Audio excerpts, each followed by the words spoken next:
नया part start करने से पहले हम लोग एक बार चीज़ों को ओवरव्यू कर लेते हैं कि कहाँ तक हम लोग हमारी जर्नी कंप्लीट कर चुके हैं, राइट। तो जैसा तुम लोगों को पता है कि चैप्टर की स्टार्टिंग हम लोगों ने मैटर से की थी।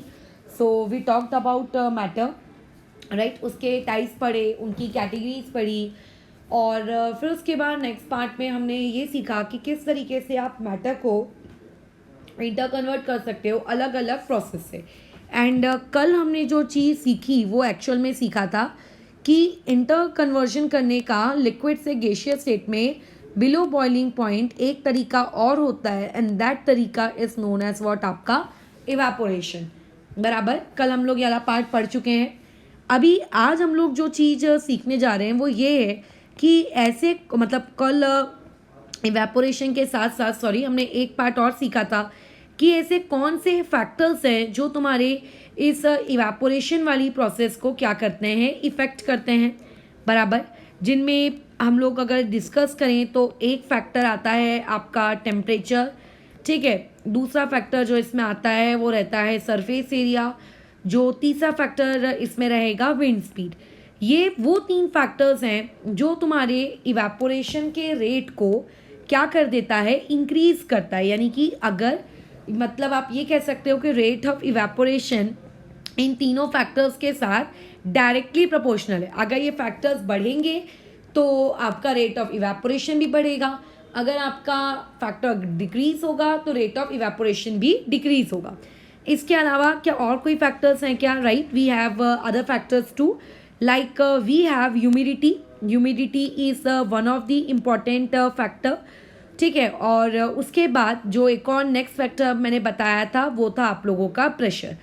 ये वो फैक्टर्स हैं जिनका रेट ऑफ इवेपोरेशन के साथ कैसा रिलेशनशिप चलता है, इन्वर्स का रिलेशनशिप चलता है। यानी कि अगर आप इन फैक्टर्स को इंक्रीज करोगे तो आपकी रेट ऑफ इवेपोरेशन डिक्रीज होगी। क्यों होगी, इस पे हम लोग ऑलरेडी कल बातचीत कर चुके हैं, तो अभी मैं ये वाला पार्ट फिर से रिपीट नहीं करूँगी। हम लोग आगे बढ़ते हैं, ठीक है। ओके, और कुछ पढ़ा था क्या इवेपोरेशन के बारे में?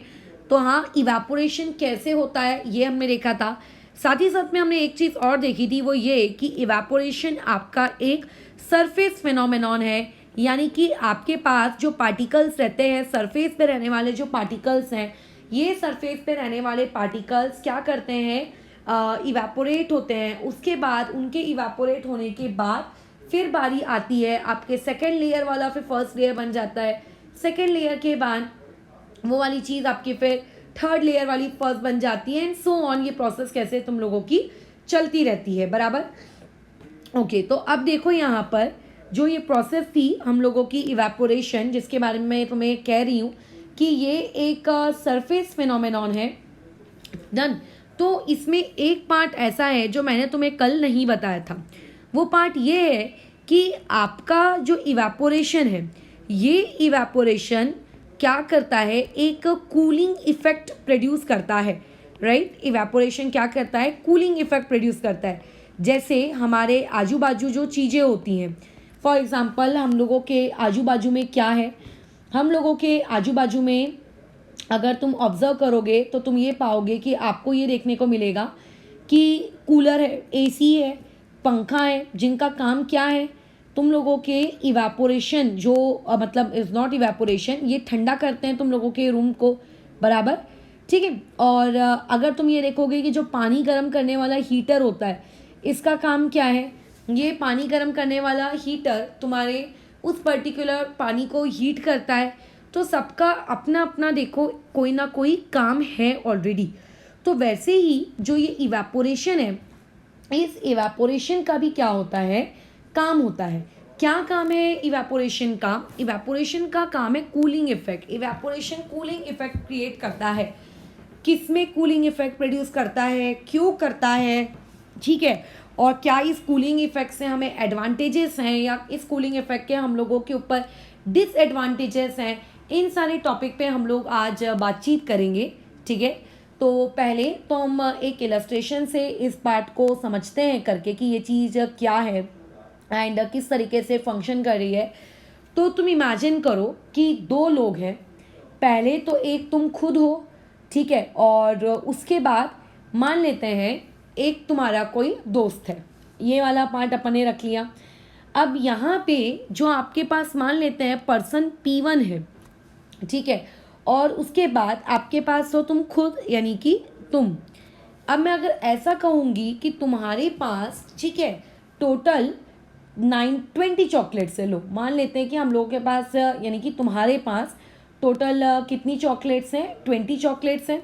तो उस चॉकलेट्स के जैसे अलग अलग नाम होते हैं, तो हम ये मान लेते हैं कि हमारे पास ये जो चॉकलेट है, इस चॉकलेट का नाम है हीट, राइट। कैडबेरी, किटकैट जैसे अलग अलग नाम होते हैं। हम ये मान लेते हैं कि हमारे पास जो ये चॉकलेट है, इस चॉकलेट का नाम क्या है, हीट। फिर तुम्हारे बाजू में एक अदर पर्सन खड़ा हुआ है, राइट। वो जो अदर पर्सन है, उस अदर पर्सन ने कहा कि मेरे पास भी चॉकलेट्स हैं, बट उसने तुम्हें रिवील नहीं किया कि उसके पास कितनी चॉकलेट्स हैं। तो या फिर रिवील कर भी दिया, मान लेते हैं उसके पास हो गई 10 चॉकलेट्स उसके पास थी। इनिशियली उस बेचारे के पास तुमसे कम चॉकलेट्स हैं, और उसके पास जो चॉकलेट्स है उनका नाम भी क्या है, हीट।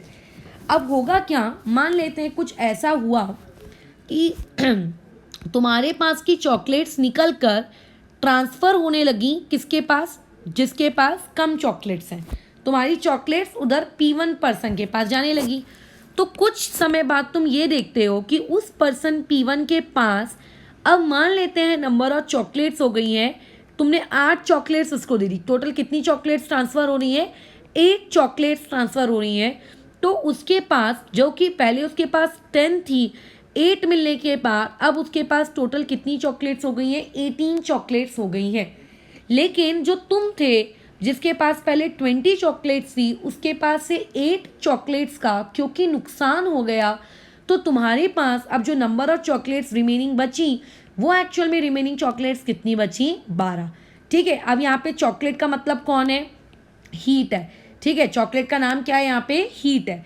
तो इस तरीके से यहाँ पे जैसा हम लोगों ने देखा करके कि आपके पास ये चॉकलेट का आदान प्रदान हुआ, तो वैसे ही दो चीज़ों के बीच में, ठीक है, हीट का भी आदान प्रदान होता है। दे एक्सचेंज हीट। अगर मान लेते हैं कोई सिस्टम, ठीक है, कोई ऑब्जेक्ट अगर अपने अंदर से हीट दे रहा है, तो उसके अंदर हीट कम हो जाएगी। बट अगर उस हीट को कोई गेन कर रहा है, तो जो उस हीट को गेन कर रहा है ना, उसके अंदर में होगा क्या, हीट बढ़ जाएगी। तो यानी कि किसी एक सिस्टम में से हीट कम होती है, और तो किसी दूसरे सिस्टम में हीट क्या होती है, बढ़ जाती है। क्या ये बात दिमाग में जा रही है। तो जैसे कि यहाँ हुआ, इनिशियली जो पर्सन P1 था, उसके पास 10 चॉकलेट्स की हीट थी, अब उसके पास 18 चॉकलेट्स की हीट है। तो अगर मैं कंपैरिजन के तौर पे बातचीत करूं, तो मैं ये कहूँगी कि पहली सिचुएशन के कंपेयर में सेकेंड सिचुएशन में पर्सन P1 के पास क्या है, ज़्यादा हीट है, मोर हीट है, राइट। उसके पास ज़्यादा चॉकलेट्स है, और पहले जब तुम्हारे पास ज़्यादा थी, ठीक है, तो अब क्योंकि तुम्हारे अंदर से हीट निकल के चली गई, चॉकलेट निकल के चली गई, तो कंपैरेटिवली पहली सिचुएशन के कंपेयर में 20 वर्सेस 12 के कंपेयर में अब तुम्हारे पास कैसा है, लेस हीट है। क्या ये बात दिमाग में जा रही है। तो जब किसी सिस्टम के पास लेस हीट होती है, तो लेस हीट होने का मतलब होता है कि उस पर्टिकुलर सिस्टम का टेम्परेचर क्या होगा, कम होगा। अगर मान लेते किसी सिस्टम के पास ज़्यादा हीट होती है, तो ज़्यादा हीट का मतलब ये होता है कि उस पर्टिकुलर टेम्परेचर का उस पर्टिकुलर सिस्टम का टेम्परेचर कैसा रहा होगा, ज़्यादा रहा होगा। तो इससे क्या देखने को मिला कि जिसने एक्चुअल में लूज़ किया, ठीक है, जिसके अंदर से हीट लूज़ हुई, उसके अंदर में, ठीक है, जिसके अंदर से हीट लूज़ हुई, वहाँ पे क्या हो गया, वहाँ पे टेम्परेचर घट गया। और जिसने आपके टेम्परेचर को गेन किया, मतलब जिसने उस हीट को गेन किया, ठीक है, अच्छा एक मिनट, यहाँ पे मैंने लूज़ लिख दिया है, सॉरी, यहाँ पे लॉस होगा, ठीक है।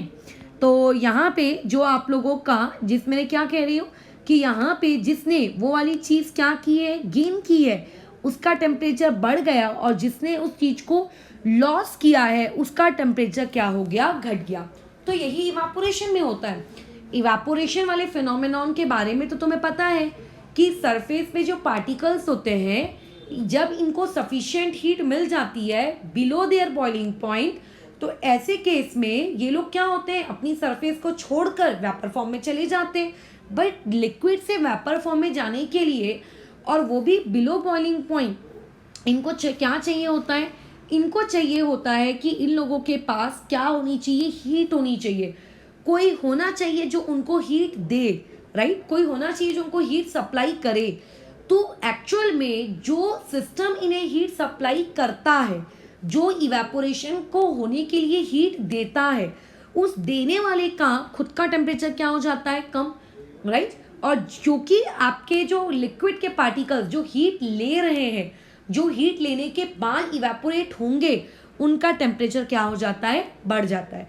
तो इससे क्या ये बात दिमाग में जा रही है कि इवेपोरेशन एक ऐसी प्रोसेस है कि जिस प्रोसेस में आपके जो लिक्विड के पार्टिकल्स होते हैं वो इवेपोरेशन करने के लिए ऑब्वियस है किसी ना किसी से हीट मांगते हैं। बराबर कह रही हूँ, जो आपके लिक्विड के जो पार्टिकल्स होते हैं, अगर इनको if they want to evaporate, ठीक है, अगर मैं इस चीज़ को ऐसा कहूँ कि if they want to evaporate, अगर उनको इवेपोरेट होना है, तो इवेपोरेट होने के लिए उन्हें क्या चाहिए होती है, हीट चाहिए होती है। अब वो हीट किसी ना किसी से एब्जॉर्ब करेंगे, ठीक है, तो वो लोग क्या करते हैं, एब्जॉर्ब करते हैं हीट। तो जिस चीज़ से, let's say they will absorb heat from a book, ठीक है, उन्होंने एक बुक से हीट ली, ये मैं जस्ट समझाने के पर्पज से ले रही हूँ। तो क्या होगा, तुम ये पाओगे कि उस पर्टिकुलर बुक का टेम्परेचर क्या हो चुका है, कम हो चुका है। क्या ये बात क्लियर आ रही है, उस पर्टिकुलर बुक का टेम्परेचर क्या हो गया है, कम हो गया है। ये एक सबसे इम्पॉर्टेंट एप्लीकेशन है हम लोगों के इवेपोरेशन का, कि whenever a process or phenomena of evaporation occur or takes place, तो ऑलवेज वहाँ पे आपको क्या देखने को मिलेगा, एक कूलिंग इफेक्ट देखने को मिलेगा। ये जो इवेपोरेशन का कूलिंग इफेक्ट होता है ना, इसे हम लोग हमारी डे टू डे लाइफ में कई जगह ऑब्जर्व करते हैं। जैसे अगर मैं अभी गर्मी के सीज़न के रिस्पेक्ट में बातचीत करूँ, ठीक है, तो पहला सभी के घरों में डेजर्ट कूलर चल रहा होगा ऑलमोस्ट, ठीक है। तो डेजर्ट कूलर मतलब क्या होता है, जो आप लोगों का खिड़कियों के बाहर लगाया जाता है, वो प्लास्टिक वाले कूलर की बात नहीं कर रहे हैं, ठीक है। डेजर्ट कूलर चल रहा होगा, मटके में हम लोग पानी भर के रखते हैं, तो मटका में पानी ठंडा कैसे होता है, ये भी एक इलस्ट्रेशन है किस चीज़ का, हम लोगों के प्रोसेस ऑफ इवेपोरेशन का। अगर मान लेते हैं हमारी बॉडी में कभी रनिंग करने के बाद, एक्सरसाइज करने के बाद, या खेलने के बाद, या किसी फिजिकल एक्टिविटी के बाद जो स्वेट निकलता है, पसीना निकलता है, अगर मैं जाकर कहीं खड़ी हो जाऊं पंखे के नीचे या फिर कूलर के सामने, तो हमें ठंडा ठंडा फील होता है, राइट, ठीक है, हमें कैसा फील होता है, ठंडा। तो ऐसे केस में वो ठंडा हमें क्यों फील होता है, उसका भी रीज़न यही है कि इवेपोरेशन कॉजेज कूलिंग, राइट। उसके अलावा हमें ऐसा सजेस्ट किया जाता है कि हम लोगों को कॉटन के क्लॉथ्स एक्चुअल में समर में वियर करने चाहिए, ना कि सिंथेटिक के। क्यों, तो उसका रीज़न भी आपका इवेपोरेशन है। ठीक है, तुम ये देखोगे कि अगर आपको मैंने एक हॉट मिल्क ऐसे कप में दिया है और तुम्हें स्कूल के लिए बहुत लेट हो रहा है, और तुम्हें ये इसको बिना फिनिश किए तुम छोड़ नहीं सकते इसे, क्योंकि वो इतना गर्म है कि तुम्हारी जीभ जल रही है पीने में, और उतना टाइम है नहीं कि तुम इसके ठंडा होने तक का वेट कर सको। तो ऐसे में क्या होता है, हम लोगों के पास एक सॉसर होता है। सॉसर एक प्लेट के जैसा ही होता है, जिसे हिंदी में कब्बशी भी कहते हैं। तुमने देखा होगा चाय के नीचे जो एक प्लेट आती है, बराबर, कप के नीचे, सॉरी चाय के नीचे बोल दिया मैंने, तो वो जो प्लेट आती है दैट इज सॉसर। उस सॉसर से हम लोगों को पीना कितना आसान होता है।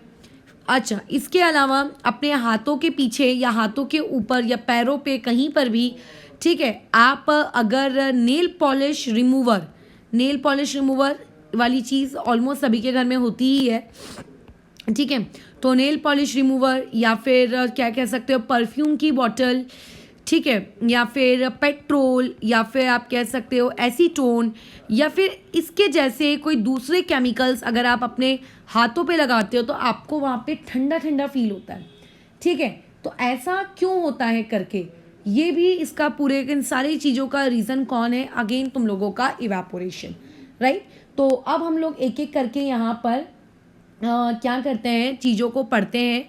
करके कि एक्चुअल में इवेपोरेशन वाला फिनोमेनॉन क्या है, किस तरीके से इन सारी प्रोसेसेस में वो इफ़ेक्ट दे रहा है वगैरह वगैरह। तो देखो जरा यहाँ पे सबसे पहले हम लोग ये नेल पॉलिश रिमूवर से स्टार्ट करते हैं, ठीक है। तो देखते हैं यहाँ पे हम लोगों को क्या समझ में आता है। जैसे कि मेरा ये हैंड है, मेरी ड्राइंग काफ़ी पुअर है, तो समझ जाना कि यही हैंड है करके, ठीक है। ये हैंड है, किसी ऐसा लग रहा है मॉन्स्टर का हैंड है। इस हैंड में अगर तुम परफ्यूम या फिर कहो तो पेट्रोल या तो एसीटोन ऐसी कोई चीज़ स्प्रे करते हो, या आपने स्प्रे किया, तो ये जैसे ही आप उस पर्टिकुलर लिक्विड को अपने हाथ के ऊपर लगाओगे, आफ्टर फ्यू सेकेंड्स और फ्यू मिनट्स आपको वहाँ पे ठंडा फील होगा, राइट। ठंडा ठंडा हमें फील होता है, ठीक है। ऐसा क्यों होता है हम लोगों को ठंडा फील, अब हमें ये पार्ट पढ़ना है। तो देखो होगा कैसा, मैंने जिन लिक्विड्स के नाम लिए, मैंने किन किन का नाम लिया, पेट्रोल का नाम लिया, ठीक है, मैंने नेल पॉलिश रिमूवर का नाम लिया है, एसीटोन का नाम लिया है, राइट। और उसके अलावा हमने और किसके बारे में बात की, परफ्यूम के बारे में बातचीत की है। तो ये जो मैंने कुछ लिक्विड्स तुमको दिए हैं, इन लिक्विड्स की आपके वाटर से एक अलग स्पेशलिटी है। वो स्पेशलिटी ये है कि वाटर की ना टेंडेंसी इवेपोरेट होने की ज़्यादा नहीं है, वाटर को ज़्यादा इजीली इवेपोरेट नहीं हो पाता है, ठीक है। जैसे तुमने देखा है कपूर, कैम्फर कैसे फटाफट सब्लिमेट हो जाता है, लेकिन अगर मैं तुमसे वही बोलूँगी कि कपूर की जगह कोई दूसरा सॉलिड सब्लिमेट होता है तो तुम बोलोगे नहीं। तो वैसे ही ये जो लिक्विड्स हैं, इन लिक्विड्स की टेंडेंसी वाटर के कंपेयर में बहुत ज़्यादा है, ठीक है। इनकी टेंडेंसी ज़्यादा है, किस चीज़ को लेके इनकी टेंडेंसी है कि ये लोग बहुत ही क्विकली और बहुत ही इजीली लिक्विड स्टेट में लिक्विड स्टेट से ये लोग क्या हो जाते हैं, गैस स्टेट में कन्वर्ट हो जाते हैं। ये इनकी स्पेशलिटी है, ठीक है। पानी उतने जल्दी नहीं हो पाता, मैं ये नहीं कह रही कि पानी नहीं होता, पानी होता है, पानी को टाइम लगता है, ये लोग बहुत जल्दी हो जाता है। तुम देख लेना, आप कभी भी अपने गाड़ी में, जो आपका बाइक स्कूटी जो भी होगी आपकी व्हीकल, उस व्हीकल में आप कभी भी उस पेट्रोल की जो टंकी होती है, उस पेट्रोल की टंकी को आप खुला नहीं छोड़ते हो। क्यों खुला नहीं छोड़ते हो? क्योंकि अगर आपने खुला छोड़ दिया तो होगा क्या कि सारा का सारा जो तुम्हारा पेट्रोल है वो उड़ जाएगा ना, बराबर। पेट्रोल इवेपोरेट हो जाता है एकदम तेज़ी से, करके देख सकते हो तुम चाहो तो, ठीक है। तो अब ऐसे केस में हमारे पास फिर ये जो लिक्विड्स हैं, इनकी टेंडेंसी क्या होती है, वेपर्स क्रिएट करने की। जब तुम इन्हें अपने हाथ में डालते हो तो इनकी बहुत ज़्यादा इनमें इच्छा होती है कि फटाफट फटाफट हम लोग इवेपोरेट हो जाए, ठीक है। ये चाहते हैं कि हम लोगों का इवेपोरेशन, ये जो लिक्विड्स का मैंने नाम दिया है, ये चाहते हैं, उनकी ऐसी इच्छा है कि वो लोग क्विकली इवेपोरेट हो। अब अगर उन लोगों को क्विकली इवेपोरेट होना है या इवेपोरेट भी होना है, ठीक है, तो इवेपोरेट होने के लिए इन लोगों को क्या चाहिए होगी, बोलो, एनर्जी चाहिए होगी। अब ये एनर्जी वो लोग कहाँ से लाएंगे, कहीं ना कहीं से तो मांगनी पड़ेगी ना। जब तक एनर्जी उनके पास होगी नहीं तब तक ये लोग कैसे इवेपोरेट होंगे, इन्हें हीट चाहिए, दे नीड हीट। अब हीट कहाँ से आएगी करके, तो ऐसे केस में जो आपकी हीट होती है, इस पर्टिकुलर इलस्ट्रेशन में हीट देने का काम करता है तुम लोगों का हाथ। यस, हमारी बॉडी जो होती है, हमारी बॉडी के पास क्या हीट होती है कि नहीं होती है, बताओ, होती है ना, राइट। तो वैसे ही वो बॉडी, ये जो आपके लिक्विड्स है, पेट्रोल, एसीटोन, परफ्यूम, ये तुम्हारी बॉडी से, ठीक है, क्या करते हैं, हीट को एब्जॉर्ब कर लेते हैं, ठीक है। ये लोग हीट को एब्जॉर्ब करते हैं, बराबर। अब सबसे पहला सवाल दिमाग में ये आना चाहिए, दो सवाल हमेशा आने चाहिए, जिसमें से एक सवाल का आंसर हमेशा फिक्स है, वो ये रहेगा कि उन लोगों को हीट क्यों चाहिए। तो इसका जवाब क्या है, अगर आप हीट नहीं दोगे तो बताओ वो लोग इवेपोरेट कैसे होंगे, है ना। तो उनको हीट तो देनी पड़ेगी, तो ठीक है, हीट तो दे देंगे हम लोग करके। तो ऐसे केस में अब वो हीट देने का काम कौन करता है, तो उस हीट को देने का काम करता है इस पर्टिकुलर इलस्ट्रेशन में तुम्हारा हाथ।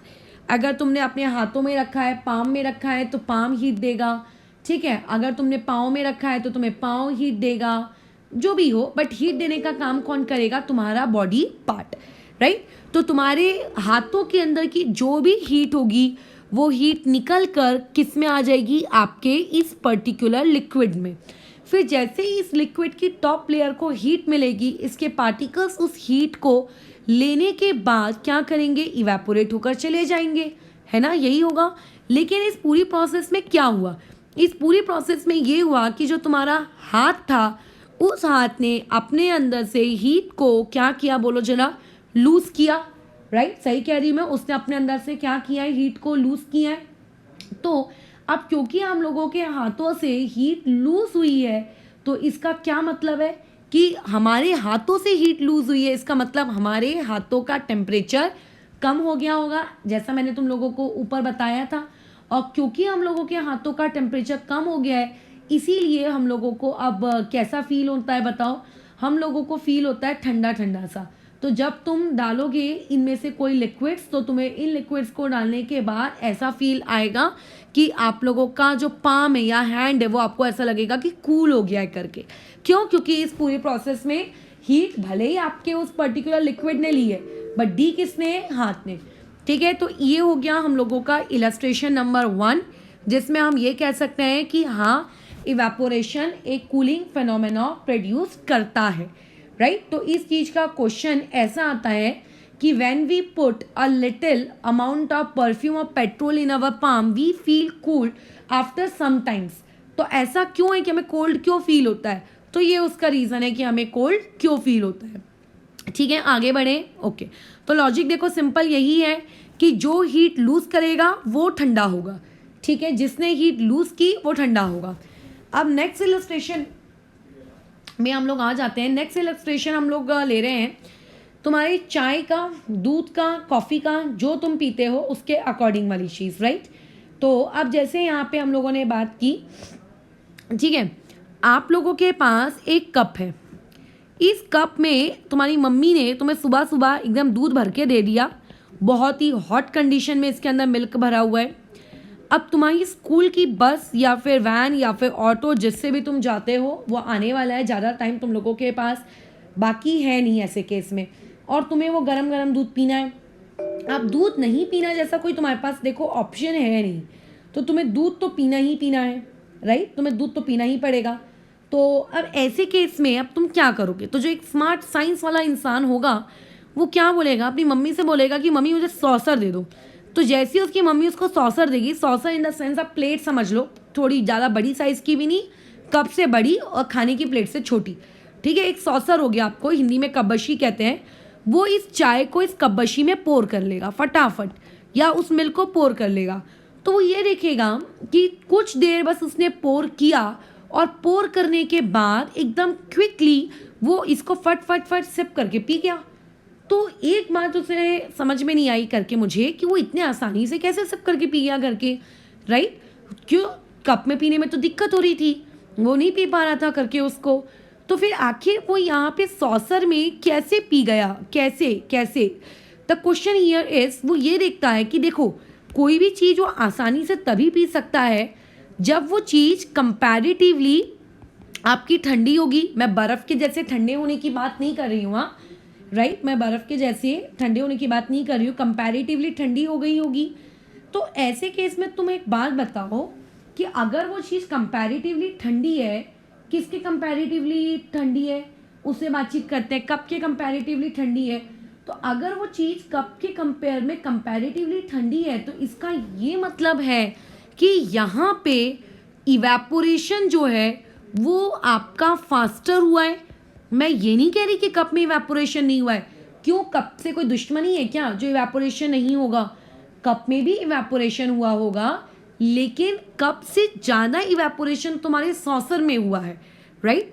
तो हम लोगों के दिमाग में क्वेश्चन आया कि क्यों आखिर कप में कम इवेपोरेशन है या फिर सॉसर में ज़्यादा इवेपोरेशन है। तो हमने देखो इस प्रीवियस पार्ट में आ जाओ। जैसा तुम जानते हो कि इवेपोरेशन को ये आपके 5 फैक्टर्स अफेक्ट करते हैं, राइट। इनमें से एक फैक्टर होता है आप लोगों का सरफेस एरिया। जो कप है उस कप का तुम खुद देखो, एरिया थोड़ा छोटा सा है और सॉसर का एरिया उसके कंपेयर में बड़ा है। और हमको ये बात पता है करके कि अगर आपका सरफेस एरिया ज़्यादा होता है तो सरफेस एरिया के ज़्यादा होने से रेट ऑफ इवेपोरेशन भी ज़्यादा होता है, क्योंकि तुम लोगों के सॉसर में रेट ऑफ इवेपोरेशन ज़्यादा है, तो therefore you can say that कि it is easy to sip a hot milk और tea from a saucer rather than a cup. Clear है? तो ये भी देखो एक इवेपोरेशन का फिनोमेना।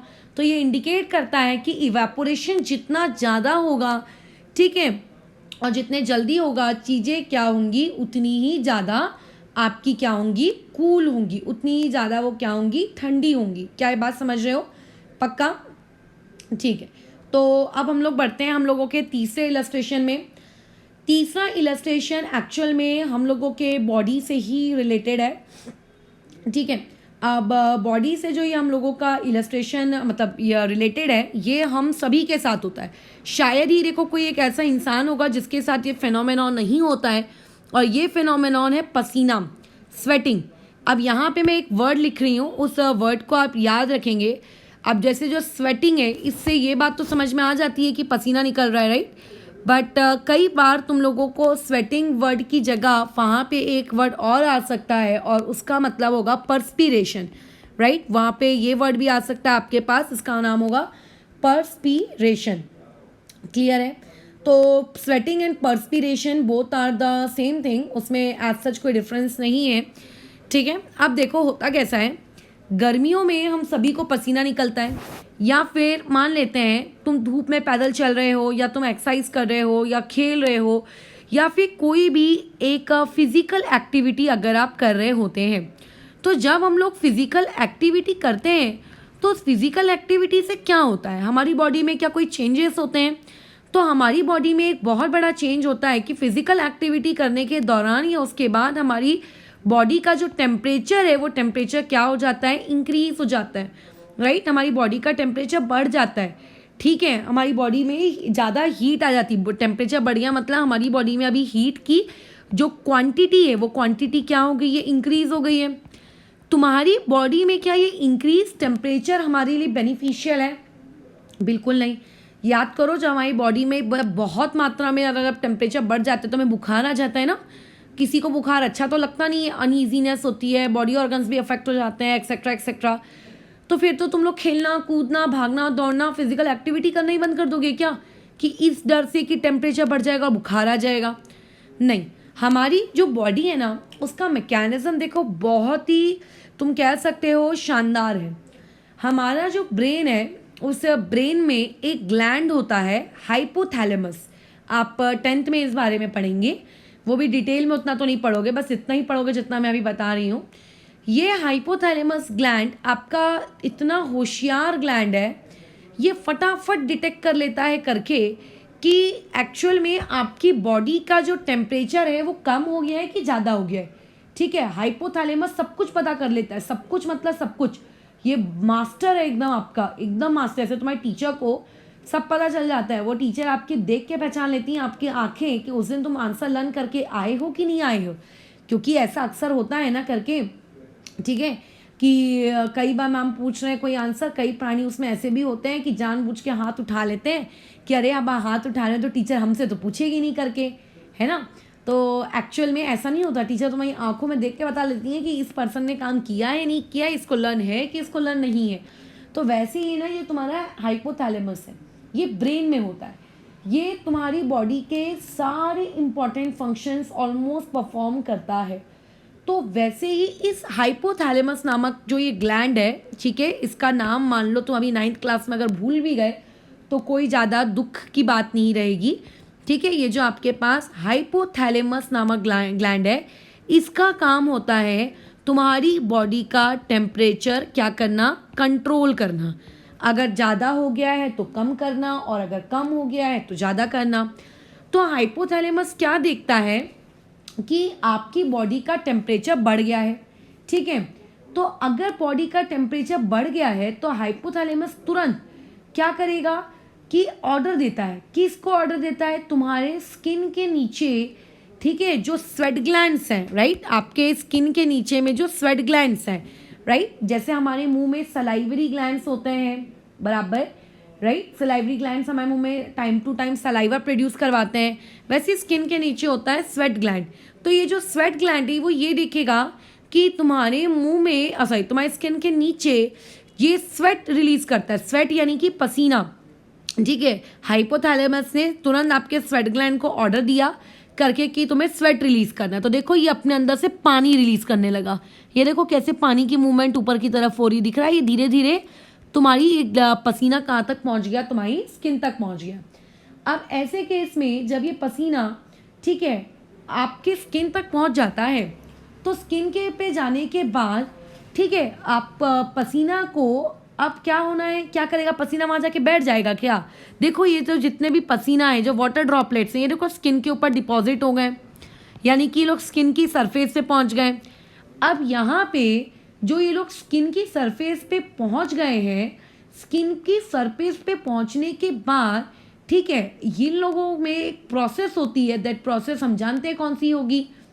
वो प्रोसेस होती है आपकी इवेपोरेशन। और धीरे धीरे देखो ये सारे वाटर ड्रॉपलेट्स क्या होने लगते हैं, गैसियस फॉर्म में इवेपोरेट होते हैं। क्या ये बात समझ में आ रही है?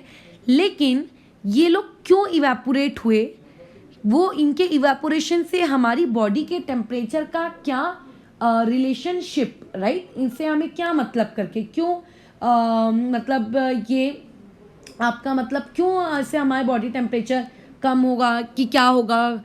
तो देखो होता कैसा है कि जब स्वेट ग्लैंड ऊपर इस तरीके के वाटर ड्रॉपलेट्स को भेजता है हमारी स्किन की सरफेस के ऊपर, तो स्किन की सरफेस में जाने के बाद ये जो तुम लोगों के वाटर ड्रॉपलेट्स हैं, ये वाटर ड्रॉपलेट्स क्या करते हैं, ये लोग एब्जॉर्ब करते हैं हीट, राइट, क्योंकि सरफेस पे आ गए, ठीक है, ये एब्जॉर्ब करेंगे हीट। अगेन मेरे दो सवाल कि ये लोग क्यों एब्जॉर्ब करते हैं हीट, तो तुम इसका जवाब मुझे क्या दोगे? क्योंकि because they want to do evaporation, इन लोगों को क्या करना है बोलो, वेपर फॉर्म में कन्वर्ट होना है, इसीलिए। सवाल नंबर 2 कि जब ये लोग एब्जॉर्ब हीट कर लेते हैं, मतलब तो इन लोगों को हीट कौन देगा, कहाँ से आएगी इन लोगों के पास हीट? तो जैसे वो परफ्यूम वाले केस में हमारा हाथ इन्हें हीट दे रहा था, वैसे अभी के केस में इन्हें बोलो हीट कौन देगा, आपका स्किन, ठीक है। तो जब ये लोग स्किन से हीट ले लेंगे, ठीक है, इन्होंने क्या की, स्किन में से हीट को क्या कर लिया, एब्जॉर्ब कर लिया। तो जब ये लोग स्किन से हीट एब्जॉर्ब कर लेंगे तो ऑब्वियस है कि जो स्किन का टेम्परेचर है, स्किन का टेम्परेचर वो लोग क्या हो जाएगा, कम हो जाएगा। और अगर स्किन का टेम्परेचर धीरे धीरे तो धीरे आपका फिजिकल एक्टिविटी की वजह से टेम्परेचर बढ़ा था, वो टेम्परेचर अब क्या होने लगा है, कम है। कम जो ये आपका जो स्वेटिंग होता है ना, ये स्वेटिंग को वैसे तो हम रेस्पिरेशन कहते हैं, पॉइंट नंबर 1। और पॉइंट नंबर 2 ये कि स्वेटिंग हम लोगों का एक तो नेचुरल मैकेनिज्म, राइट, ये नेचुरल मैकेनिज्म का मतलब इसे आप कंट्रोल नहीं करते हो। जैसे अगर मैं अभी जो बोल रही हूँ, ठीक है, मैं जो स्पीच दे रही हूँ, जो मुझे शब्द निकल रही है, नेचुरल मैकेनिज्म नहीं है, क्योंकि मुझे बोलने का मन कर रहा है इसलिए बोल रही हूँ, मुझे नहीं बोलना होगा मैं चुप हो जाऊंगी, राइट। तुम्हें अगर खेलने का मन कर रहा है तो तुम खेलोगे, अपना हाथ हिलाओगे, पाँव हिलाओगे, नहीं मन कर रहा नहीं करोगे। बट क्या हार्ट बीट को तुम मैं कंट्रोल कर पाते हैं क्या? तो वैसे ही स्वेटिंग भी आपका ये नेचुरल मैकेनिज्म, ये तब होता रहता है जब तुम्हारी बॉडी को ऐसा लगेगा कि बॉडी के टेम्परेचर को कंट्रोल करने की नीड, राइट। तो यहाँ पे इस स्वेटिंग का एक बहुत ही इंपॉर्टेंट रोल क्या है कि ये क्या करता है, कंट्रोल करता है, किस चीज को कंट्रोल करता है, बॉडी के टेम्परेचर को। ये तीनों पॉइंट्स नोट्स में अच्छे से इंक्लूड कर लेना कि स्वेटिंग का दूसरा नाम होता है प्रेस्पिरेशन, और ये एक नेचुरल मैकेनिज्म है, और ये आपकी बॉडी के टेम्परेचर को क्या करता है, कंट्रोल। इवन जब बारिश का सीज़न होता है या फिर बेटर है ठंडी का सीज़न होता है, हम लोग खेलते भी हैं या कोई काम भी करते हैं तो हमें पसीना नहीं आता, राइट, क्योंकि उस वक्त ऑलरेडी हमारी बॉडी का टेम्परेचर कम होता है। अगर तुम सोचो, अगर हमारी बॉडी से पसीना निकलने लगे तो ऐसे केस में क्या होगा कि आपकी बॉडी से जब पसीना निकलेगा तो पसीना निकलने से आपकी बॉडी कूल होगी, और आपकी बॉडी कूल होगी तो बॉडी और ठंडी हो जाएगी। तो जो आपका बॉडी है उसको ना तो ज़्यादा कूल होना है, ना तो ज़्यादा उसको हॉट होना है, उसको नॉर्मल टेम्परेचर मेंटेन करके रखना है, राइट। तो सोचो हमारा दिमाग यानी कि हाइपोथैलेमस कितना होशियार है कि वो तुरंत डिटेक्ट कर लेता है कि टेम्परेचर ज़्यादा है कि टेम्परेचर कम है, ठीक है। मैं ऐसा नहीं कह रही कि ठंडी में पसीना आपको 0% आता है, पसीना आता है, आई एग्री, बट गर्मी की कंपेयर में बहुत ही कम आता है करके, ठीक है। तो ये हो गया हम लोगों का नेक्स्ट पार्ट, इवेपोरेशन, पक्का। तो किस तरीके से इवेपोरेशन हमारी बॉडी के टेम्परेचर को कॉन्स्टेंटली मेंटेन करने के काम आता है। ये बात समझ में आया है, क्योंकि यहाँ पे भी देखो ये बात समझ में आ रही है कि यहाँ पे इवेपोरेशन हुआ और इवेपोरेशन से टेम्परेचर डिक्रीज हुआ, तो इसने हमारी बॉडी में कूलिंग इफेक्ट कॉज किया। ठीक है, चलो अब इसी को हम थोड़ा सा एक्सटेंड करते हैं। एक्सटेंड यानी कि इस तरीके से मान लेते हैं ये आपकी बॉडी है, ठीक है, इस बॉडी के स्किन है, मतलब ये वाला जो मैंने मार्किंग की हूँ ये कौन है, आपका स्किन। तुम्हारे स्वेट ग्लैंड्स ने क्या किया, वो स्वेट्स यानी कि पसीना यानी कि मॉइस्चर रिलीज किया। ये वाटर ड्रॉपलेट्स तुम्हारी स्किन के ऊपर डिपॉजिट है। अब बताओ, जब ये स्किन के ऊपर डिपॉजिट होते हैं तो फिर क्या होता है, फिर ये होता है कि यहाँ पे इन वाटर ड्रॉपलेट्स में क्या होगा, कौन सा फिनोमेनॉन होगा, इवेपोरेशन होगा। और यहाँ पे अगर इवेपोरेशन होगा तो ये पार्टिकल्स ऊपर किस में कन्वर्ट हो जाएंगे, वेपर फेज में कन्वर्ट हो जाएंगे। और अगर ये लिक्विड से गैस फेज में कन्वर्ट हो गए तो हम यहाँ पे कहेंगे कि इन्होंने यहाँ पे क्या क्रिएट किए, बोले कूलिंग कॉज की है। समझ रहे हो, जैसे मैंने ऊपर बताया था सेम वही चीज़। लेकिन हम लोगों की जो स्किन होती है ना, स्किन के ऊपर मान लेते हैं कि आप लोगों के पास कुछ इस तरीके से स्वेट है, वाटर ड्रॉपलेट्स। लेकिन क्या वाटर ड्रॉपलेट्स तुम्हारी स्किन का एयर के कांटेक्ट में होता है क्या डायरेक्टली? नहीं, क्योंकि हम लोगों ने पहने रहते हैं कपड़े, राइट। तो एक्चुअल में हमारी स्किन में और हमारे कपड़ों के बीच में होता है पसीना। ये बात तुम जानते हो ना, ठीक है। ये आपका क्लॉथ है और ये तुम्हारी स्किन है और ये बीच में फंस गया है स्वेट। अब ऐसे केस में अगर मान लेते हैं जो बॉडी का काम था टेम्परेचर कंट्रोल करने के लिए स्वेट रिलीज करना, क्या स्वेट रिलीज करना किया उसने? तो हाँ, बॉडी ने स्वेट रिलीज किया, तो बॉडी से तो स्वेट तो निकल गया, लेकिन क्या वो स्वेट अभी इवेपोरेट हो पा रहा है क्या? नहीं, वो स्वेट अभी इवेपोरेट नहीं हो पा रहा। क्यों वो स्वेट इवेपोरेट नहीं हो पा रहा? क्योंकि एक्चुअल में यहाँ पे जो ये क्लॉथ हमने पहन के रखा है ये क्या करता है, आपके इवेपोरेशन को ब्लॉक कर रहा है, या फिर आप ये कह सकते हो ये इवेपोरेशन वाली प्रोसेस को क्या करता है, प्रिवेंट कर रहा है करके। ये समझ रहे हो, ठीक है। तो अब ऐसे केस में अगर इवेपोरेशन नहीं होगा तो याद रखना बॉडी कूल नहीं होगी, ठीक है। अगर तुम्हें ऐसी फीलिंग आ रही है या फिर तुम्हारा दिमाग लेट से इस डायरेक्शन में जा रहा है कि पसीना तो निकाल दिया ना तो ठंडा हो गया हमारा बॉडी, ऐसा नहीं होता। पसीने को इवेपोरेट होना भी ज़रूरी है, ठीक है। इवेपोरेशन चाहिए। अगर इवेपोरेशन किसी रीजन की वजह से नहीं हो पा रहा है और आपका पसीना अगर वहीं आपके स्किन और क्लॉथ के बीच में अगर कलेक्ट हो गया है तो वो भी बहुत बेकार चीज़ है, उससे रैशेस वगैरह भी हो जाते हैं कई लोगों को, ठीक है। तो वो निकलना बहुत ज़रूरी है। अब ऐसे में क्या हम लोग क्लॉथ हटा देंगे? ऑब्वियसली नहीं, ह्यूमन बीइंग तो क्लॉथ के साथ ही रहते हैं ना, कपड़ों के साथ ही रहते हैं। तो ऐसे केस में हम लोगों को स्पेशली सबसे ज़्यादा पसीना निकलता है समर सीजन में, राइट। अगर तुम कोई फिजिकल एक्टिविटी नहीं भी कर रहे हो तो हीट ही इतनी ज़्यादा होती है कि जिसकी वजह से पसीना निकलता है। तो हमें ऐसा सजेस्ट किया जाता है कि आपको वहाँ पहनना चाहिए कॉटन के क्लोथ्स, राइट। क्या पहनने चाहिए? कॉटन के क्लोथ्स। ये बचपन से सुनते आ रहे हो। क्यों पहनने चाहिए कॉटन के क्लोथ्स? क्योंकि देखो कॉटन का जो क्लॉथ होता है उसमें बहुत सारे छोटे छोटे माइन्यूट पोर्स होते हैं यहाँ पर, बराबर। ये माइन्यूट पोर्स क्या करते हैं, अपने अंदर से इस वाटर ड्रॉपलेट को बाहर जाने देते हैं, ठीक है। यानी कि अगर आपने कॉटन का क्लॉथ पहना है तो जो वाटर ड्रॉपलेट पहले स्किन और क्लॉथ के बीच में फंसा था, कॉटन का क्लॉथ पहनने से वो कहाँ आ जाएगा, क्लॉथ के ऊपर आ जाएगा। और फिर जैसे ही वो क्लॉथ के ऊपर आएगा वो वहाँ से फिर एयर में क्या हो जाएगा, बोलो, ईजिली इवेपोरेट होगा। यानी कि जब हम लोगों को पसीना निकलता है गर्मियों के दिन में तो मैं ये कह सकती हूँ कि कॉटन आपका एक गुड एब्जॉर्बर होता है। किस चीज़ का गुड एब्जॉर्बर होता है? ये स्वेट का। और क्योंकि ये स्वेट को एब्जॉर्ब करता है तो उसको स्किन के पास से हटा के कहाँ ले आता है, क्लॉथ पे, और फिर क्लॉथ से वो निकल के कहाँ चला जाता है, आपके एयर या फिर एटमॉस्फेयर में। और फिर वहाँ से क्या होता है, इवेपोरेशन। और तुम्हें तो पता ही है कि इवेपोरेशन होने से बॉडी क्या हो जाती है, कूल। क्लियर वाली बात। लेकिन मान लेते हैं कि अगर तुम लोगों ने सिंथेटिक क्लॉथ्स पहन के रखे हैं, सिंथेटिक कपड़े, अगर नहीं पता होगा कि सिंथेटिक किस मटेरियल को कहते हैं तो अपने अपने घरों में अपनी मम्मियों को पापाओं को पूछना, वो आपको बताएंगे करके कि सिंथेटिक इस पर्टिकुलर कपड़े को कहा जाता है, ठीक है। तो अगर आपने कोई सिंथेटिक कपड़ा पहना है ठीक है, या फिर पॉलिस्टर्स पहने हैं या फिर कोई दूसरा एक्सेट्रा एक्सेट्रा सिल्क पहना है, तो ऐसे केस में होता क्या है कि ये लोगों में ना छोटे छोटे पोर्स नहीं होते, तो ये एक्चुअल में आपके बैड एब्जॉर्बर है किसके, स्वेट के।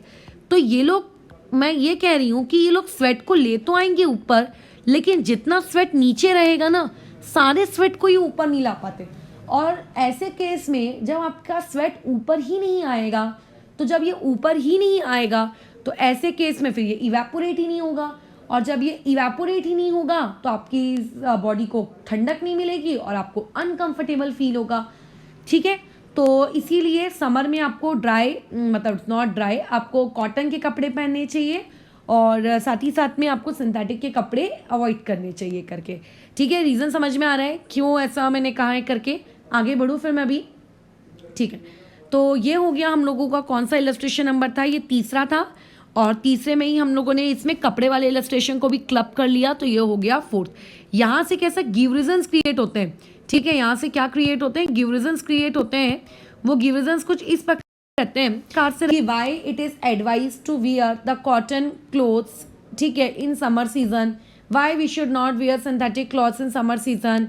ठीक है, या फिर ऐसा आ सकता है how sweating keeps our body temperature in control.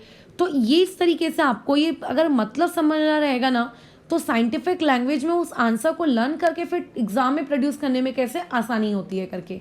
ठीक है, तो चलो नेक्स्ट पॉइंट की तरफ मूव करते हैं। तो आ जाते हैं हम लोग हमारे पॉइंट नंबर 5 में, मतलब इलस्ट्रेशन नंबर 5 में। कूलर अभी सभी के घरों में लग गया होगा, खिड़कियों के बाहर में स्टार्ट हो चुका है। गर्मी तो हमारे एरिया में तो वैसे भी बहुत ज़्यादा होती है, सिटी में। ठीक है, तो ऐसे केस में कूलर सभी लोग लगा लियो। कूलर के बारे में मुझे तुम्हें ज़्यादा बताने की नीड नहीं है, हर बच्चे को भी पता होता है, और तुम लोग तो 9 के घोड़े हो गए हो, तो तुम्हें नहीं पता हुआ तो ऐसा हो नहीं सकता। खस कहते हैं उसमें, खस जैसी प्राणी एक होती है, right. What do you mean by the term खस। तो तुम्हें अगर जैसे अगर याद हो कि खस क्या है, तो खस वहाँ पे एक्चुअल में ऐसा आपका कुछ मतलब ये ऐसा एक जाली टाइप का रहता है। ठीक है, इसमें आपका क्या लगा रहता है, मतलब वुड वूल है ना, ऐसा रहता है खस, राइट, याद आ रहा है। ये कूलर के चारों तरफ रहता है। तुम ये देखोगे कि बाहर जो हमने जब इसको खिड़की के बाहर लगाया, तो खिड़की के बाहर से बहुत गरम गरम गरम गरम हवा कैसे आ रही होती है बाहर, क्योंकि हॉट होता है। और ऐसे केस में तुम ये भी पता होगा कि जो कूलर होता है, कूलर के टॉप में तुम देखना ऐसा पानी ऐसा ऐसा ऐसा फवारे फाउंटेन के जैसे गिरता रहता है, जो इस खस को क्या करके रखता है, गीला करके रखता है, राइट। खस आपकी कैसी रहती है, गीली रहती है, वुडवुल आपकी गीली रहती है ना। ठीक है, इवन जब लोग कूलर में पानी भरते हैं तो इस खस को भी गीला कर देते हैं, है ना। कई बार हम लोगों का पंप अगर नहीं चलता है तो ठंडी हवा नहीं फेंकता है कूलर, क्योंकि अगर पंप चलता है तो खस आपकी गीली होती रहती है, उतनी कूल एयर आती है। इतना मैकेनिज्म थोड़ा बहुत मेरे हिसाब से कूलर का पता होना चाहिए। तो ऐसे केस में यहाँ से बाहर से एटमॉस्फेयर से हॉट एयर, गर्म हवा जिसका टेम्परेचर हाई है, ठीक है, वो hot air let's say 40 degree Celsius temperature है, 40 डिग्री सेल्सियस की टेम्परेचर की हवा आकर टकराती है किससे, आपके इस वुडवुल यानी कि खस से। अब तुम्हें ये बात तो पता है कि वुडवुल में ये देखो ब्लू ब्लू कलर के ये वाटर के ड्रॉपलेट्स हैं यहाँ पे, ठीक है। ये कौन है, आप लोगों के वाटर के ड्रॉपलेट्स हैं।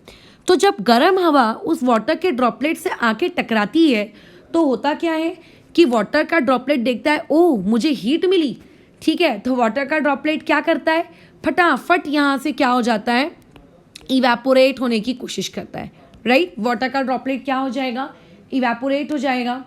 तो ऐसे केस में जब ये इवेपोरेट हो जाता है, अब देखो टकराने के बाद ये गर्म हवा आपका अंदर, यहाँ पे एक फ़ैन होता है ना, ये एक फ़ैन होता है, ये जो फ़ैन होता है ऐसे गोल गोल गोल गोल घूमता रहता है, तो ये जो आपकी हवा ना अंदर आ जाती है, ये से अंदर एंट्री लेती है। तो तुम ये देखो कि जब ये वाटर का ड्रॉपलेट इवेपोरेट हो जाएगा, तो इवेपोरेट होने के बाद ये जो जगह है, ये जगह आपकी कैसी हो जाएगी, ठंडी हो जाएगी, क्योंकि उस जगह से तो हीट चली गई ना, वहाँ से इवेपोरेट हो गया, वो जगह ठंडी हो गई। फिर जब इस जगह से ही आपकी गर्म हवा पास होकर अंदर जाती है, तो ठंडी जगह उस गर्म हवा को भी क्या कर देती है, आपकी मतलब गर्म हवा को क्या कर देती है, ठंडा कर देती है। फिर वही ठंडा हवा आपको फील होती है करके। अब ऐसे केस में ये तो हो गई कूलर की बातचीत। नॉर्मल अगर कूलर को आप वर्क कराओगे तो ऐसे वो वर्क करेगा, लेकिन गर्मियों के सीज़न में कूलर्स में एकदम अच्छी हवा क्यों निकलती है? वो इसीलिए कि जब हम लोगों का गर्मी का सीज़न होता है, समर, तो उस वक्त जो सराउंडिंग होता है वो होता है हॉट। हॉट का मतलब टेम्परेचर होता है ज़्यादा, बराबर कह रही हूँ। और वहाँ पे आपका जो एटमॉस्फेयर होता है ड्राई। ड्राई का मतलब ह्यूमिडिटी होती है वहाँ पे कम। याद करो मैंने बताया था रेट ऑफ इवेपोरेशन टेम्परेचर के डायरेक्टली प्रोपोर्शनल होता है। जितना ज़्यादा टेम्परेचर होगा रेट ऑफ इवेपोरेशन उतना ही क्या होगा, ज़्यादा होगा। तो तुम ये सोचो गर्मी के सीज़न में रेट ऑफ इवेपोरेशन ज़्यादा होगा, जितना ज़्यादा रेट ऑफ इवेपोरेशन होगा कूलिंग उतनी ही ज़्यादा होगी। समझ गए? इसीलिए ड्राई या हॉट एटमॉस्फेयर में आपके कूलर ज़्यादा अच्छे तरीके से काम करते हैं। साथ ही साथ में रेट ऑफ इवेपोरेशन का इनवर्स रिलेशनशिप चलता है किसके साथ? ह्यूमिडिटी के साथ। तो ह्यूमिडिटी जितनी कम होगी, ठीक है, कूलिंग उतनी ही, मतलब रेट ऑफ इवेपोरेशन उतना ही ज़्यादा होगा, यानी कि कूलिंग भी उतनी ज़्यादा होगी। तो समर सीजन में टेम्परेचर भी ज़्यादा होता है, ह्यूमिडिटी भी कम होती है। तो ये दोनों फैक्टर्स मिला के आपके रेट ऑफ इवेपोरेशन को बहुत ज़्यादा इंक्रीज कर देते हैं। क्योंकि तुम्हारा रेट ऑफ इवेपोरेशन बहुत ज़्यादा इंक्रीज हो जाता है, इसीलिए डेजर्ट कूलर ड्राई और हॉट डे में ज़्यादा अच्छी तरीके से काम कर पाते हैं एज़ कम्पेयर टू कि अगर आपके उस पर्टिकुलर जगह में टेम्परेचर कम है। जैसे अगर तुम बारिश के सीज़न में कूलर चलाओगे तो वो उतने अच्छे से फंक्शन नहीं कर पाएगा जितना अच्छे से वो गर्मी के सीज़न में करता है। ऐसा क्यों? क्योंकि गर्मी सीज़न में कम टेम्परेचर, ज़्यादा टेम्परेचर और कम ह्यूमिडिटी रेट ऑफ इवेपोरेशन को क्या कर देती है? फेवर करती है करके। डन? कोई इशू यहाँ तक? पक्का समझ में आ रही चीज़ें? ठीक है, ओके। तो हम लोग हमारे एक आखिरी इलस्ट्रेशन में जाते हैं। देखो इलस्ट्रेशन की ना कोई एक्चुअल में मतलब आप क्या कहूँ मैं उसको, कोई लिमिट नहीं है। इवेपोरेशन के बहुत सारे इलस्ट्रेशंस होते हैं, बराबर, बहुत सारे डे टू डे लाइफ में इलस्ट्रेशंस हैं। बट हम लोग अब ऑब्वियस है कि सारे इलस्ट्रेशंस तो कवर कर नहीं सकते, राइट? तो हम वो कर रहे हैं जो हम हमारी डे टू डे लाइफ में बहुत ज़्यादा ऑब्जर्व करते हैं। तो वैसा ही एक बहुत ज़्यादा ऑब्जर्व होने वाला इलस्ट्रेशन है मटका। गर्मियों के सीज़न में सभी के घर में मटके निकल के आ जाते हैं। अगेन मेरी ड्राइंग बहुत पुअर है। तो ये मटका है। अब इस मटके के में आपको ठंडा ठंडा पानी मिलता है। अब इसमें कई लोग ऐसा भी बोलेंगे कि अच्छा वो तो फ्रिज में भी मिलता है। वैसे तुमने ये चीज़ पढ़ी होगी करके कि जो फ्रिज वाला पानी होता है वो ज़्यादा अच्छा नहीं होता है करके, उसको नहीं पीना चाहिए हम लोगों को, राइट? तो मटके का पानी बहुत अच्छा रहता है आप लोगों का, तो मटके का ही पानी पीना चाहिए। तो ऐसे केस में हम लोग मटके का पानी पीते हैं। But the question arises here कि मटके में पानी आके ठंडा कैसे होता है, राइट? मटके में पानी आपका ठंडा कैसे हो गया? हमने तो उसमें कोई बर्फ़ तो डाली नहीं, तो फिर वो ठंडा कैसे होना है? तो देखो उसका ये रीज़न कुछ इस प्रकार से है। हमारे पास जो ये मटका होता है ना, ये बना हुआ किससे रहता है? मिट्टी से, ठीक है? ये किससे बना हुआ रहता है? मिट्टी से। ये एक अर्थन पॉट है। अब अर्थन पॉट की एक स्पेशलिटी होती है कि जैसे आपकी पत्तियों में बारीक बारीक टाइनी पोर्स होते हैं जिन्हें हम स्टोमेटा कहते हैं, वैसे ही इस अर्थन पॉट में भी बहुत बारीक बारीक बारीक बारीक इसकी पूरी सरफेस पर क्या होते हैं? आपके छोटे छोटे छोटे छोटे पोर्स होते हैं, राइट? ये ऐसे ऐसे पोर्स होते हैं। अब होगा कैसा कि इन पोर्स में अंदर हमने क्या भर के रखा हुआ है? अंदर हमने पानी भर के रखा हुआ है। अब तुम ये देखो कि अगर एक छोटा सा गड्ढा भी हो जाए ना तो पानी उसमें से लीक करने लगता है। तो धीरे धीरे इन सारे पोर्स में से पानी क्या होता है? ये लीक कर करके ऐसे बाहर आता है, ये लीक कर करके ऐसे बाहर आने लगता है, ये ऐसे बाहर आने लगता है, ठीक है? तो जब तुमने देखा भी होगा, तुम्हारा मटका गीला गीला दिखता होगा करके तुमको, है ना? तो ये कैसा होता है? बाहर आता है। तो धीरे धीरे जो तुम्हारे मटके की ये सरफेस है, ये मटके की सरफेस कैसी हो जाती है बताओ? ये मटके की सरफेस उस लिक्विड की वजह से आपको वेट हो जाती है, गीली हो जाती है, ठीक है? ये कहाँ पे आ गया? ये पानी के ड्रॉपलेट्स कहाँ पे आ गए? सरफेस पे आ गए। अब तुमको ये बात पता है कि सरफेस पे अगर आए हैं तो सरफेस पे क्या होने वाला है? सरफेस पे होने वाला है इवेपोरेशन। बराबर कह रही हूँ मैं? सरफेस पे क्या होगा? इवेपोरेशन। अगर सरफेस पे इवेपोरेशन होगा तो सरफेस पे इवेपोरेशन होने के लिए इस लिक्विड को चाहिए होगी एनर्जी, या इसको चाहिए होगी हीट, बराबर है? अब यहाँ पे ये हीट कहाँ से आएगी? तो होता कैसा है कि ये जो इसके अंदर में जो वाटर मॉलिक्यूल्स है उनसे ये हीट क्या कर लेता है, वाटर से हीट क्या करता है, एब्जॉर्ब करता है। अंदर जो वाटर मॉलिक्यूल्स है उनसे ये हीट एब्जॉर्ब करता है, और जैसे ये हीट एब्जॉर्ब होता है, जो पानी इस सरफेस पे आके डिपॉजिट हो चुका था वो हो जाता है आपका इवेपोरेट।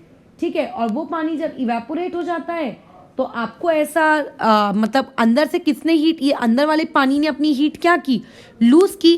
क्योंकि इस अंदर वाले पानी ने अपनी हीट लूज़ की, देयरफॉर ये हम लोगों को कैसा फील होता है, ठंडा।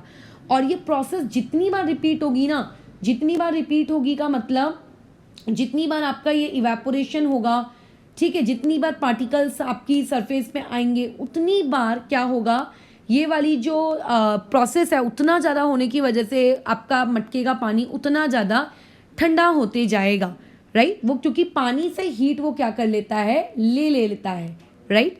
अच्छा, अब अगर मान लेते हैं यही मटका तुम्हारे पास एक प्लास्टिक कंटेनर का होता, तो क्या प्लास्टिक या किसी स्टील कंटेनर में क्या पोर्स होते हैं क्या, नहीं। क्या पानी उनसे सीप हो सकता है क्या, नहीं। तो ऐसे केस में जब वहाँ पे पानी सीप नहीं होता है तो ऑब्वियस है कि वहाँ पे इवेपोरेशन भी नहीं होगी, और जब वहाँ पे इवेपोरेशन भी नहीं होगी तो वहाँ पे आपकी हीट लूज़ नहीं होगी, और हीट लूज़ नहीं होगी तो फिर कूलिंग कैसे होगी।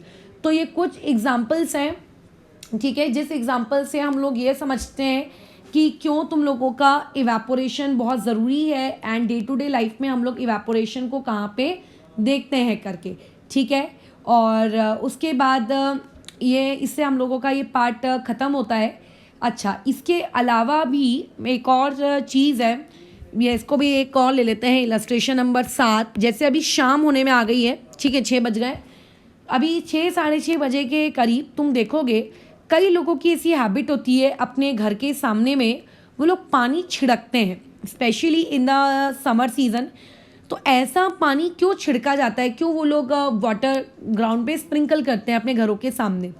क्योंकि देखो, दोपहर भर आपकी जो ज़मीन है घर के सामने वाली वो अच्छी खासी तप चुकी होती है, अच्छी खासी उसके अंदर हीट होती है, ठीक है। लेट्स से अगर ये ज़मीन है, ठीक है, अगर ये आपका लैंड है, तो ये लैंड अभी कैसा होता है, काफ़ी ज़्यादा हॉट होता है पूरे दिन भर में। जब तुम इसमें डालते हो पानी, ठीक है, जब तुम इसमें पानी डालते हो तो पानी पटापट क्या करता है, देखता है कि लैंड हॉट है तो वाटर क्या करता है, एब्जॉर्ब कर लेता है हीट। किससे एब्जॉर्ब करेगा वो हीट, ऑब्वियसली तुम्हारे लैंड से। और जब वो आपके लैंड से हीट एब्जॉर्ब कर लेगा तो लैंड में वहाँ पे बोलो क्या हो जाएगा, कूलिंग इफेक्ट हो जाएगा। जो हीट देता है, ठीक है, वो कूल हो जाता है, और फिर आपको ऐसा लगेगा कि अच्छा आपकी वो प्लेस कूल और क्या हो चुकी है, आपकी कंफर्टेबल हो चुकी है, ठीक है। ये होता है हम लोगों का इवेपोरेशन वाला फेनोमेना, ठीक है। तो मेरे हिसाब से तुम्हें इवेपोरेशन वाला ये फिनोमेनॉन समझ गया होगा, ठीक है। और उसके अलावा अगर कोई ऐसा एग्ज़ाम्पल तुम्हारे पास है जो मैंने नहीं बताया है और वो तुम लोगों को नहीं समझ में आया है तो वो मुझे बताना करके कि ये वाला पॉइंट छूट गया है करके, राइट। फिर हम लोग उस पर भी बातचीत कर लेंगे। एंड अभी इसमें जैसे मैंने तुम्हें बताया था कि हम लोग लास्ट में इस टॉपिक पे बात कर लेंगे करके कि प्लाज्मा और बोस आइंस्टाइन कंडेंसेशन क्या होता है। तो जैसे तुम्हारे पास मैं कहती हूँ कि 3 स्टेट्स ऑफ मैटर होती हैं, बेसिकली 5 स्टेट ऑफ मैटर हैं, solid, liquid, gas, plasma and BEC. Plasma actual में होता क्या है, प्लाज्मा एक मिक्सचर है फ्री इलेक्ट्रॉन्स का और आयंस का। प्लाज्मा को हम लोग मैटर की 4th स्टेट कहते हैं।